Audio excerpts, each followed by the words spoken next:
মাননীয় আদালত এবং জুরি মহোদয়গণ, ঘটনার বিবরণ। মুক্তিযোদ্ধা মতিউর রহমান রেন্টু আমার ফাঁসি চাই গ্রন্থের লেখক। বইটি জুন 2000-এর 1-2 তারিখে বের হয়। 7 জুন 2000 আমার ফাঁসি চাই বইটি প্রধানমন্ত্রী শেখ হাসিনার বাবার ফুফাতো ভাইয়ের ছেলে এবং শেখ হাসিনার ব্যক্তিগত নিরাপত্তারক্ষী নজিব আহমেদ নজিব বইটি গণভবনে শেখ হাসিনার হাতে পৌঁছে দেয়। বইটি দেখে প্রধানমন্ত্রী শেখ হাসিনা রাগান্বিত ও ক্রুদ্ধ হন এবং ওই দিন ওই সময়ে তাৎক্ষণিকভাবে রেন্টুকে হত্যা করার আদেশ দেন। অতঃপর প্রতিহিংসা পরায়ণ হয়ে তার পরের দিন অর্থাৎ 8 জুন বিকেলের শেষে সন্ধ্যার আগে গণভবনের নিচতলার পূর্ব দিকের ড্রয়িং রুমে প্রধানমন্ত্রী শেখ হাসিনা ঠান্ডা মাথায় নিম্নোক্ত ব্যক্তিদের নিয়ে বৈঠক করেন এবং আমার ফাঁসি চাই বইয়ের লেখক মুক্তিযোদ্ধা মতিউর রহমান রেন্টুকে হত্যার ষড়যন্ত্র পরিকল্পনা ও সিদ্ধান্ত নেন এবং হত্যার চূড়ান্ত আদেশ দেন। বৈঠকে শেখ হাসিনার নিকট সার্বক্ষণিকভাবে নিয়োজিত ভারতীয় গোয়েন্দা সংস্থা র এর এজেন্ট রামমোহন দাস ওরফে মানু মজুমদারকে প্রধানমন্ত্রী শেখ হাসিনা এই হত্যা ষড়যন্ত্র ও পরিকল্পনা কার্যকর ও বাস্তবায়িত করার নেতৃত্ব প্রদান করেন। বৈঠকে উপস্থিত ব্যক্তিবর্গ: 1. শেখ হাসিনা, প্রধানমন্ত্রী গণপ্রজাতন্ত্রী বাংলাদেশ সরকার। শেখ রেহানা, শেখ হাসিনার ছোট বোন। রামমোহন দাস ওরফে মানু মজুমদার, ভারতীয় গোয়েন্দা সংস্থা র এর এজেন্ট। 4. নজিব আহমেদ নজিব, শেখ হাসিনার ব্যক্তিগত নিরাপত্তারক্ষী বাবার ফুফাতো ভাইয়ের ছেলে। 5. বাহাউদ্দিন নাসিম, প্রধানমন্ত্রী শেখ হাসিনার এপিএস বাবার আর এক ফুফাতো ভাইয়ের ছেলে। 6. মুক্তাদির চৌধুরী ওরফে রবিউল আলম চৌধুরী, প্রধানমন্ত্রী শেখ হাসিনার এপিএস।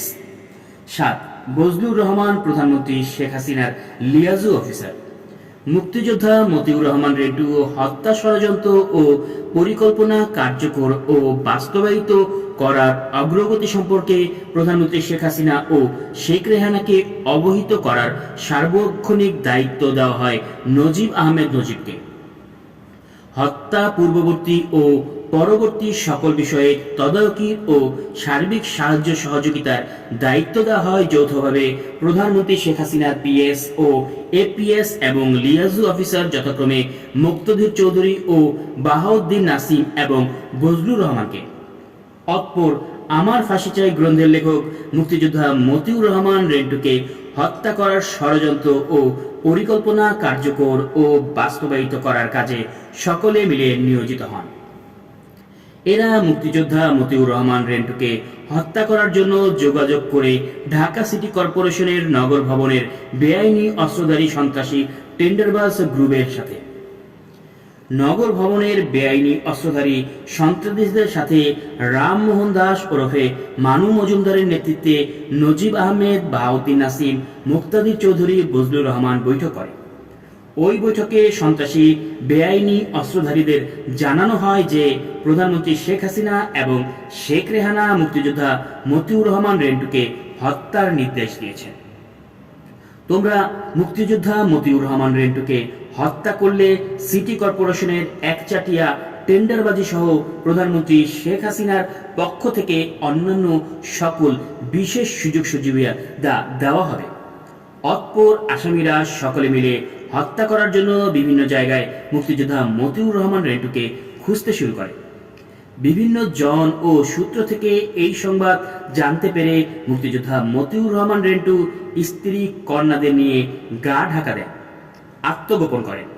এদিকে গোয়েন্দা পুলিশ, এসবি এবং এনএসআই এর লোকেরা মুক্তিযোদ্ধা মতিউর রহমান রেন্টুকে তার বাসাসহ সম্ভাব্য সকল জায়গায় খুঁজতে থাকে।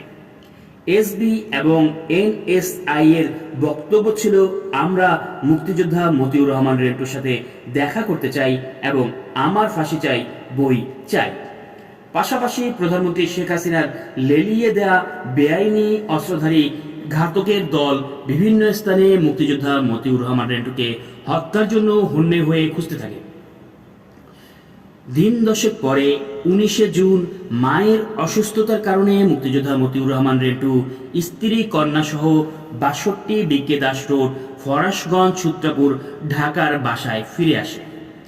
20 জুন 2000 সাল মঙ্গলবার প্রধানমন্ত্রী শেখ হাসিনা লেলিয়ে দেওয়া বেআইনি অস্ত্রধারী ঘাতক খুনিদের দল মুক্তিযোদ্ধা মতিউর রহমান রেন্টুকে হত্যার জন্য প্রথমে তার বাসা ও আশেপাশের এলাকা ঘিরে ফেলে। সূত্রাপুর থানার এসআই মোহাম্মদ আব্দুর রশিদের নেতৃত্বে থানা পুলিশ, এসবির এসআই জাফর আহমেদ এবং এনএসআই এর সহযোগিতায় ঘাতক খুনির দল মুক্তিযোদ্ধা মতিউর রহমান রেন্টুকে হত্যার জন্য পুরো এলাকা ঘেরাও করে ওত পেতে অপেক্ষা করতে থাকে। বিকাল 3টায় মুক্তিযোদ্ধা মতিউর রহমান রেন্টু টেলিফোন করার জন্য তার বাসার বিপরীত দিকে অবস্থিত সিমেন্টের দোকান মিনা ট্রেডার্স বিকে দাস রোডে যায়। এমন সময় পূর্ব থেকে ওত পেতে অপেক্ষায় থাকা প্রধানমন্ত্রী শেখ হাসিনা লেলিয়ে দেওয়া খুনি ঘাতকের দল হত্যার উদ্দেশ্যে মুক্তিযোদ্ধা মতিউর রহমান রেন্টুকে গুলি করে। ঘাতকদের মধ্য থেকে মোট 3 জন 3টি পিস্তল থেকে হত্যার উদ্দেশ্যে মুক্তিযোদ্ধা মতিউর রহমান রেন্টুর উপর গুলি চালায়। খুনি ঘাতকদের 4টে গুলি মুক্তিযোদ্ধা মতিউর রহমান রেন্টুর দেহে বিদ্ধ হয়।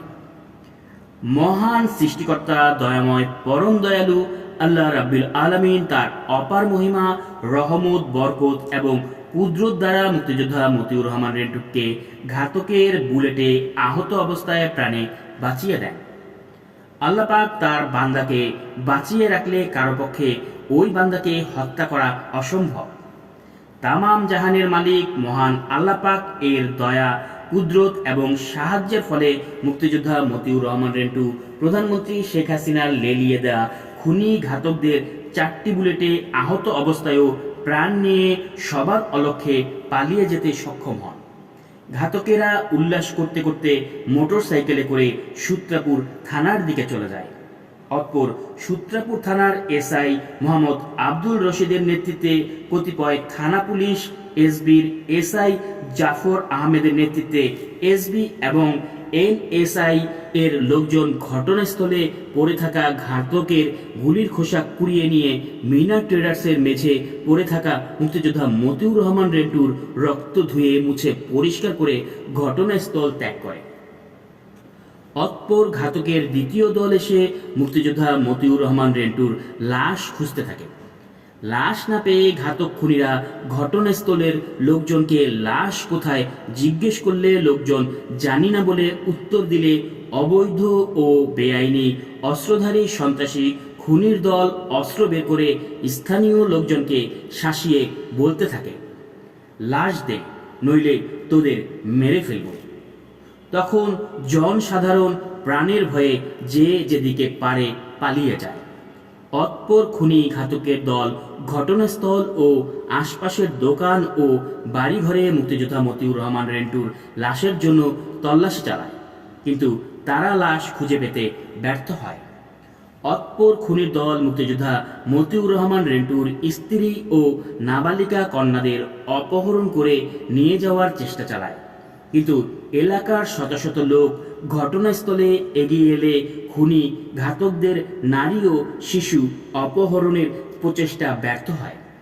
অতঃপর প্রধানমন্ত্রী শেখ হাসিনা কর্তৃক নিয়োজিত অবৈধ বেআইনি অস্ত্রধারী সন্ত্রাসী খুনি ঘাতকের দল মুক্তিযোদ্ধা মতিউর রহমান রেন্টুর বৃদ্ধা মাতা, স্ত্রী, কন্যাসহ পরিবার পরিজনকে নিজ বাসভবনে জিম্মি করে রাখে।